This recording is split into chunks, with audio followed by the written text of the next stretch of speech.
नमस्कार दोस्तों, स्वागत है आज आपका फिर से मेरी एक नई वीडियो पे।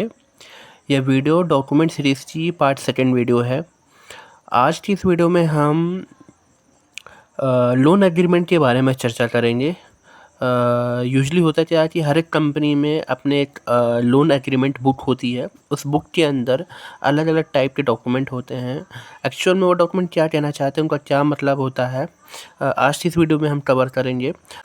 इस लोन एग्रीमेंट के लगभग सारे पेजों में एप्लीकेंट, को एप्लीकेंट, गारंटर, मतलब जो भी उस लोन की डील पे शामिल है, उन सभी पर्सन्स के साइन होते हैं। किसी भी लोन एग्रीमेंट का एक कवर पेज होता है। उस कवर पेज में कस्टमर का नाम, उसका लोन एप्लीकेशन नंबर, उसकी ब्रांच और उसका जो भी सेल्स पर्सन है उसका नाम और कोड इत्यादि मेंशन होती है। अब जब हम लोन एग्रीमेंट को ओपन करते हैं तो सबसे पहले हमें वहाँ पास एप्लीकेशन फॉर्म देखने को मिलता है। यह एप्लीकेशन फॉर्म जितने भी डील मेंबर हैं उन सब के लिए अलग अलग होते हैं। जैसे के लिए एप्लीकेंट के लिए अलग, को एप्लीकेंट के लिए अलग और गारंटर के लिए अलग। एप्लीकेशन फॉर्म में बहुत सारे कॉलम मेंशन होते हैं, जैसे कि नेम क्या है, फादर नेम क्या है, मदर नेम क्या है, डेट ऑफ बर्थ क्या है, उसका एड्रेस क्या है, एड्रेस में परमानेंट एड्रेस क्या है, करंट एड्रेस क्या है, पैन कार्ड नंबर क्या है, आधार कार्ड नंबर क्या है, वो मैरिड है या नहीं, है ना, और उसका कस्टमर टाइप कैसा है, जैसे कि वो नया कस्टमर है या एग्जिस्टिंग कस्टमर है ना, उसका रिलीजन क्या है, उसकी कास्ट क्या है ना। एवं इसके अलावा हम एक पासपोर्ट साइज़ की फ़ोटो को उस एप्लीकेशन फॉर्म में चिपकाते हैं और उसके ऊपर से भी हम क्रॉस साइन लेते हैं।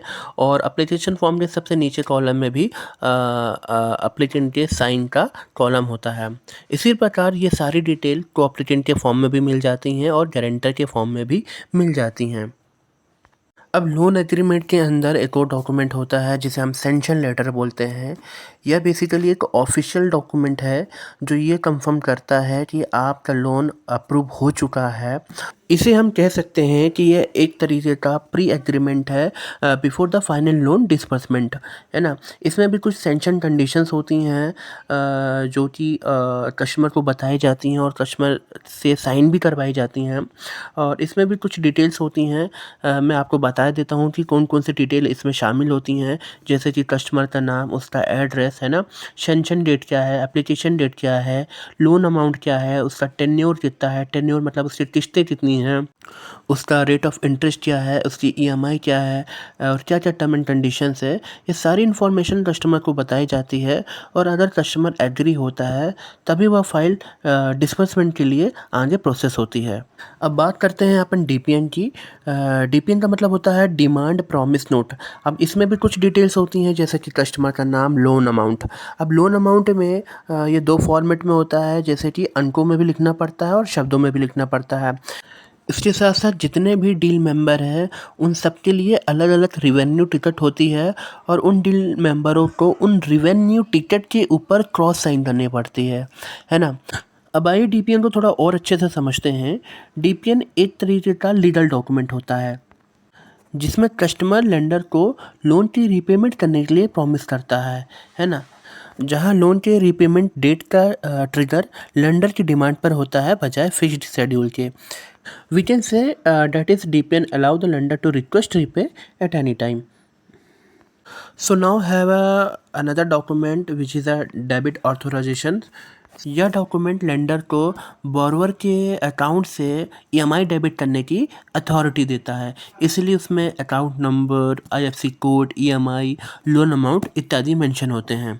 वैसे तो लोन एग्रीमेंट की बुक में बहुत सारे डॉक्यूमेंट होते हैं, मैं सारे डॉक्यूमेंट के बारे में तो डिस्कस नहीं करूँगा, बट मैं एक दो डॉक्यूमेंट के बारे में और डिस्कस करना चाहूँगा। अब चलते हैं शेड्यूल पे। किसी भी लोन एग्रीमेंट की बुक में शेड्यूल का एक अपना पेज होता है जिसमें प्रोडक्ट से रिलेटेड डिटेल्स, लोन से रिलेटेड डिटेल्स, ये सारी चीज़ें मेंशन होती है। साथ साथ में भी जितने भी नंबर ऑफ़ इंस्टॉलमेंट होती हैं वहाँ वो वहाँ मेंशन होती हैं। इसके अलावा की फैक्ट स्टेटमेंट भी होता है जो लगभग 3 से 4 पेज का होता है, जिसमें लगभग सारे जो भी चार्जेस होते हैं वो मेंशन होते हैं। इसके अलावा अंडरटेकिंग फॉर्म भी होता है। इस अंडरटेकिंग फॉर्म में बोरोवर की तरफ से लेंडर को एश्योरेंस दिया जाता है।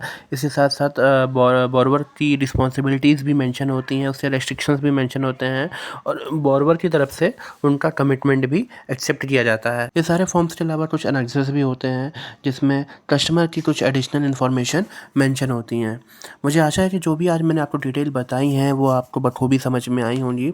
अब इसी डॉक्यूमेंट सीरीज़ की नेक्स्ट वीडियो में हम ऐसे डॉक्यूमेंट के बारे में चर्चा करेंगे जो डिसबर्समेंट के टाइम में उसी सेल्स पर्सन या एग्जीक्यूटिव के द्वारा दी जाती हैं।